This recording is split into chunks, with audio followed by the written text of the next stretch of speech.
Bonjour à vous, chère femme de challenge. Alors cette semaine, je voulais vous parler de la corrélation entre les croyances que vous avez vis-à-vis du marketing et de la communication et le niveau de votre chiffre d'affaires.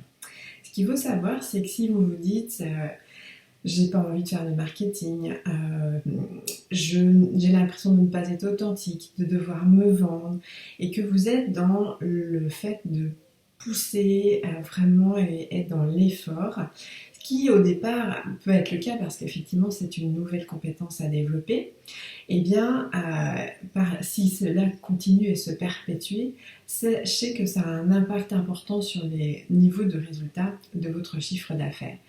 Donc ce qui va être important, c'est de comprendre effectivement que pour que vous puissiez avoir des clients régulièrement, eh bien votre top priorité, c'est de faire du marketing, de la communication.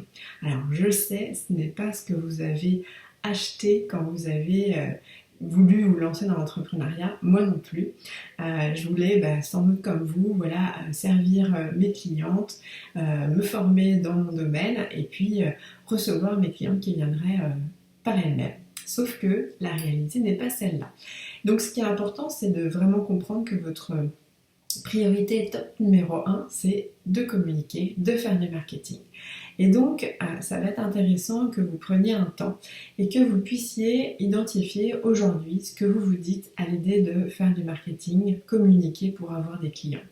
C'est sûr que si vous êtes dans quelque chose où vous êtes vous forcez, ou si vous dites bon allez, je vais publier, puis finalement c'est pas des publications qui sont véritablement alignées, intégrées, incarnées, c'est pas forcément ce qui va fonctionner.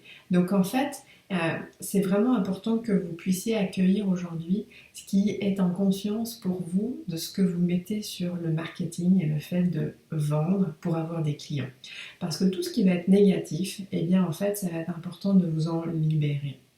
Donc ce que je vous invite dans un premier temps, c'est vraiment noter tout ce qui vous vient à l'idée d'avoir à vous montrer, d'avoir à communiquer, d'avoir à vous exposer. Et donc notez. Et une fois que vous avez noté, déjà ça permet un peu de vider aussi ce que vous avez en tête.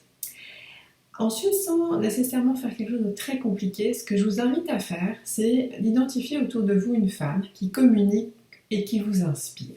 Et donc vous avez validé les résultats. Parce que évidemment, sur Internet, et puis sans aucun doute autour de vous, il y a de nombreuses femmes qui communiquent et vous avez l'impression que leur activité marche bien. Alors, certes, c'est peut-être le cas, mais parfois, ça ne peut ne pas être le cas. Donc, ce que je vous encourage vraiment, c'est de pouvoir identifier une femme dont les résultats sont réels et que vous puissiez vous inspirer de ce qu'elle fait et de ce que vous aimez dans sa façon de faire. Et que de ça, en fait, vous le fassiez régulièrement en faisant en sorte de ne pas réfléchir.